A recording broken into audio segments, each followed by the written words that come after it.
کہ سرسبز و شاداب کھیتوں کے درمیان ایک چھوٹے سے گاؤں میں راج نامی ایک لڑکا رہتا تھا۔ راج اپنی بے صبری کے لیے مشہور تھا۔ وہ فوری طور پر سب کچھ چاہتا تھا اور کسی چیز کا انتظار نہیں کر سکتا تھا۔ ایک دن کھیتوں میں گھومتے ہوئے راج نے برگد کے درخت کے نیچے بیٹھے ایک بوڑھے کو ٹھوکر ماری۔ بوڑھے کے چہرے کی پرسکون نظر دیکھ کر راج اس کے قریب پہنچا۔ سر، آپ اتنے پرامن کیوں لگ رہے ہیں؟ راج نے پوچھا تو اس کا تجسس بڑھ گیا۔ بوڑھے نے مسکرا کر راج کو اپنے پاس بیٹھنے کا اشارہ کیا۔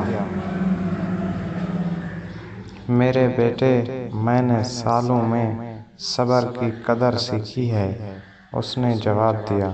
میں تمہیں ایک کہانی سناتا ہوں۔ بوڑھے نے پھر ایک کسان کی کہانی سنانی شروع کی جس نے اپنے گھر کے پچھواڑے میں آم کا درخت لگایا۔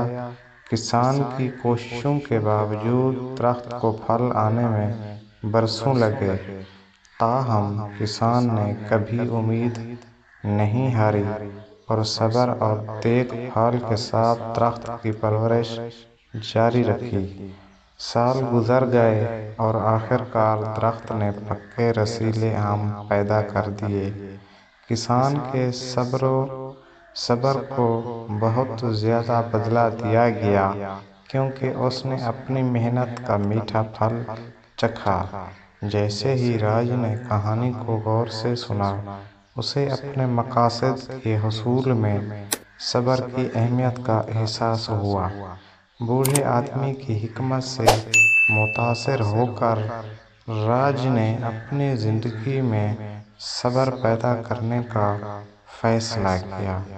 اس دن کے بعد سے راج جب بھی بے چینی یا بے صبری محسوس کرتا تو وہ آم کے درخت کی کہانی یاد کرتا اور اس سوچ میں سکون پاتا کہ صبر کا نتیجہ آخر کار نکلتا ہے۔ برسوں بعد راج ایک عقل مند اور صبر کرنے والا آدمی بن گیا جس کا گاؤں میں سبھی اس کے پرسکون رویے اور مستحکم عزم کے لیے احترام کرتے تھے۔ اور کہانی میں کسان کی طرح راج کی زندگی صبر اور استقامت کے میٹھے پھلوں سے بھری ہوئی تھی۔